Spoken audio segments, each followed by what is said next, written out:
ब्रह्मांड 5 तत्वों का बना हुआ है। क्षिति जल पावन गगन समीरा 5 तत्व मिल बना शरीर। वो यही 5 तत्वों से हमारा तुम्हारा शरीर बना हुआ।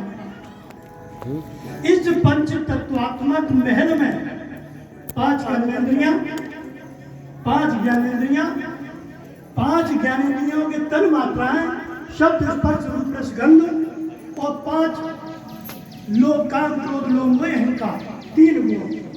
इनके बीच में हम आप रह रहे हैं। ठीक है, ये 5 विषय 5 विकार ज्ञानेंद्रियां, कर्मेंद्रियां और शरीर के आप संचालक हैं। ये सभी हम धर्म से इसमें आए। जैसे अभी कहा गया, महान पुरुषों ने कहा है कि बड़े भाग्य मानुष तन पावा, पाई वही चीज है, लेकिन भूल और भ्रम से हम जाको अहंकार कर बैठे। क्या आई मैं शरीर हूं, इस भाव में मेरा जीवन चलने लगा और जन्म और मृत्यु के बीच के जीवन को ही मैंने जीवन मान लिया। इसीलिए हर अंतर्यामी ये कहता है कि एक दिन मेरी मौत होगी। क्यों? वो देह भाव में ही सदैव रहता है। यही तो है दशा में, यही तो जीवत्व भाव है। बूंद गिरत भाव ढावर पानी और जीव जीव है माया जब कहानी। अब इस जीव को जहां से उतरा वहां जाना है। इसका काम नाम भजन है। ऊर्जा का मूल में इसके पास क्या है? एक संकल्प, एक इच्छा, एक वासना। जिस वासना जिस इच्छा के वशीभूत होकर ये इस शरीर में उतरा है और इस शरीर से जब जाएगा तो किसी न किसी संकल्प इच्छा के अधीन होकर ही जाएगा। प्रेम बंधुओं फिर क्या गया? इसमें वो जीवत्व तो गया किसी संकल्प के आधार पर। तो बताइए कि वो जीवत्व एड़ी से चोटी तक है, एड़ी से चोटी तक व्याप रहा है, लेकिन उसका मुकाम भ्रगुटी से नीचे हो गया। यहां पर हम सब लोग फैल गए। अब भ्रगुटी से आज्ञा चक्र या भ्रगुटी से सहस्त्रार्थ गुरु पद पर जाना है। यहां से भजन हो, यहाँ के भजन के लिए क्या काम करना है, कैसे काम किया जाए? क्या देखो, मैं इसलिए कह रहा हूं, ये पंचायती धर्मशाला में संतों ने 5 आयाम बताए। इससे निकलने के लिए उन्होंने कहा ये पंचायती धर्मशाला है तो निकलने के लिए 5 आयाम भी है। कौन से? व्यायाम। आज हमारे यहाँ व्यायाम हो रहा है। योगा के नाम संपूर्ण विश्व में हमारे यहाँ, मैं कह रहा हूँ मेरे योगा नाम एक पूरे विश्व में पहुंचा, ये मुझे मान खुशी है। लेकिन श्वासायाम और व्यायाम यही 2 में पहुंचा। तीसरा है प्राणायाम। अब प्राणायाम से आपका काम बनेगा। प्राणायाम माने कि जो मेरा प्राण बाहर किसी संकल्प में भ्रमण कर रहा है, इसका नाम है प्राण। और जिसके द्वारा ये जा रहा है उसका नाम भी प्राण। 2 रूप, एक चित्त प्राण, एक शक्ति प्राण। ये विवेकानंद जी ने भी इसी बात को कहा है कि चित्त को चैतन्य में जोड़ना ज्ञान की प्रथम कक्षा है। यहां से साधना है। किसको सदना है? चित्त को। किसमें सदना है? जो इसको बल दे रहा है, इसी में सदेगा। और यही इसको शांति है, क्योंकि इसी से तो निकल गया। जो चीज जहां से निकली है वही जब स्थापित होगी तो वह शांति मिलेगी। हमारे आपको चित्तवृत्ति निरोधा साई होगा, यहाँ खड़ा होना पड़ेगा हम आप सभी को। तब तो फिर साधना का मतलब है कि जिसका चित्त सदा हुआ है सोई साधु। और चित्त में जब कामना है तो चाहे हम कपड़ा पहन लें चाहे हम घर में रहें, दोनों एक से। अगर कामना है सकल कामना ही निजे तब राम भगत रसलीन। किसको कहा है? हमारे चित्त की कामनाओं को का कम होना।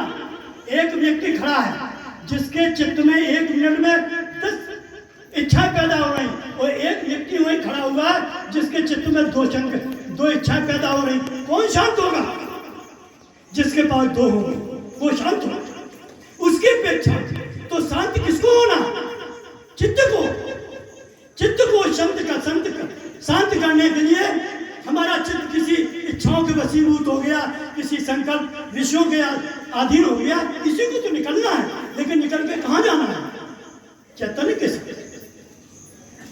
ईश्वर अंश जीव अविनाशी और चेतन अमर सहज सुख राशि, ये दिया रास्ता, संतों ने दिया।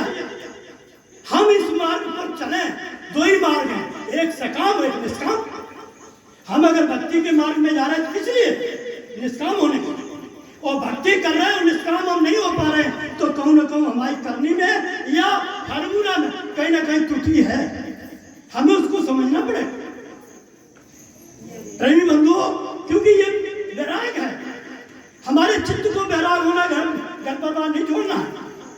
चित्त का रागों से उपरांत होना वैराग है, चित्त का संकल्प से अलग होना वैराग है।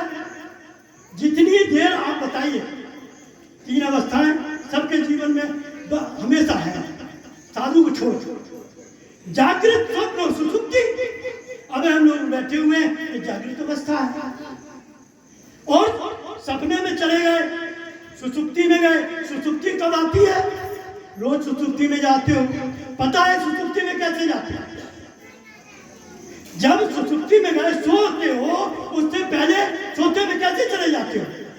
जब तक चित्त में तुम्हारे कोई न कोई कामना इच्छा होगी, संकल्प चलेगा, तब तक नींद नहीं आएगी। यही तो दशा होती है।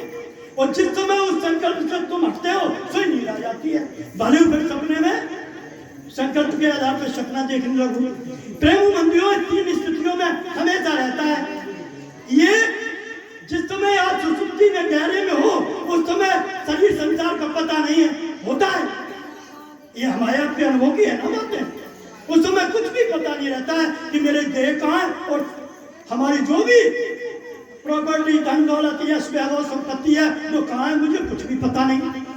संत कह रहे हैं, इस कारण से जागना, कारण से महाकारण में जाना, ये है यहाँ से साधना। जिसको साधना में कारण से महाकारण में जाए, उस काल में मेरे पास शरीर और संसार न हो, ये अनुभव है। उमा कहूं मैं अनुभव अपना, सत्य हरि भजन, ये हरि है इसमें बैठा, सत्य का भजन करे तो क्या हो? सब सपना। हम जो भजनों कर रहे हो, जो हमें पकड़े होंगे, कैसी भैया स्थिति है, मैं क्या करूं फिर? ये दशा हम लोगों के रो रहे हैं लोग, हम देखते हैं, समाज में जाते हैं। इसलिए इन पर हमारा ये समझना है कि जिसने जो जहां तक समझा है वो सभी पूजनीय है। संत सबही बड़े अपनी अपनी ठोर, और शब्द विवेकी पारखी वे माथे के मोर। कहते हैं कि सत्य संगत दुर्लभ संसारा, और निमिष दंड भर, निमिष समय की सबसे छोटी इकाई है। ये चित्त शक्ति से शक्ति तो उसमें सत्य है, यही तो समिटती है। जैसे ही समिटना शुरू किया तो कहूँ कच्ची हो या कहूँ पेशाब हो गया, और ज्यादा जो और आगे बढ़े हुए हैं तो फेफड़े तक जाए, इस जगह उनके प्राण छूट जाए। संत कह रहे हैं कि तुम्हें ब्रह्म से ऊपर इसको ले जाना है। जब तक सूरत समिटे नहीं, मन निश्चल नहीं होए, और तब तक पीऊ परसे नहीं, यही विपत्ति है। मैं तुम्हें यही तो विपत्ति है, हम समिटे नहीं पाते हैं। पहले हम ही थे, अब हम समिटने का उपाय ही नहीं। आंगन में सरसों फैला दो और समेटने के लिए एक एक दाना समेटो, बहुत समय मिलेगा। संत ने बड़नी पकड़ा दे, झाड़ू पकड़ा दे कि झाड़ू से समेट लो, आप फैल गए अपने को समेट लो। उस समेटने का नाम ही भजन है। बारी मथे घरते होए जिम, और सिकता से बढ़ते बिन हरि भजन न भवतरे। ये ऐसे भाव का पेड़, हमें भाव कहाँ है? यहाँ से नीचे भाव है, भाव सागर। संतों ने लिखा है, भ्रगुटी विलास सृष्टि न हुई, ये अनुभव उन्होंने दिया। यदि आप अपने चित्त प्राण को बाहर भाग रहा है, भ्रगुटी पर अगर आपका रमण करने लगे, संसार नहीं रहेगा, ये उन्होंने अनुभव दे दिया। और लेकिन उन्होंने यह रोका नहीं है, आगे बढ़ने के लिए कहा है कि प्रकृति पार प्रभु सब। ये संतों ने वहां पाया, उन्होंने हम लोगों को परोस दिया हमारे तुम्हारे हित के खातिर। तो हमें कहाँ जाना है? यात्रा कहाँ तक की है? अनंत तक। पहले हम आज ये तो हटे तब हम अनंत की ओर जा पाएंगे। अब हम आदि युद्ध से नहीं हट पा रहे। ये आज है और इसी कांत है, इसी आदि से कांत होना है। हमारे संत भगवान इस आदि से को हटाते हैं। रूप और स्वरूप, स्वरूप सबका एक है, प्राण जामे सब एक है कि दो तरह के, और जामे सब में से एक प्राण निकाल लो जाए तो क्या बचे? माटी के ढेर। उसी प्राण ही पूजा करता है और प्राण ही संसार का काम करता है। अगर प्राण न हो संसार का काम होगा, और प्राण नहीं से भक्ति होगी। भक्ति प्राण से होते हैं, मन से कीजिए भाव, और परमार्थ प्रतीत में यह बन जाए तो जाए। हमारे नागरी साहब स्वामी अद्वैतानंद जी, स्वामी स्वरूपानंद जी जो आज परम स्थिति में मौजूद है, सर्वत्र मौजूद है, सदा मौजूद है, इन सबके वचन हैं। आरती में हम गाते हो, क्या गाते हो? कि तने की वस्तु गगन ठहरावे, ठहरी ईमानदारी से पूछो अपने।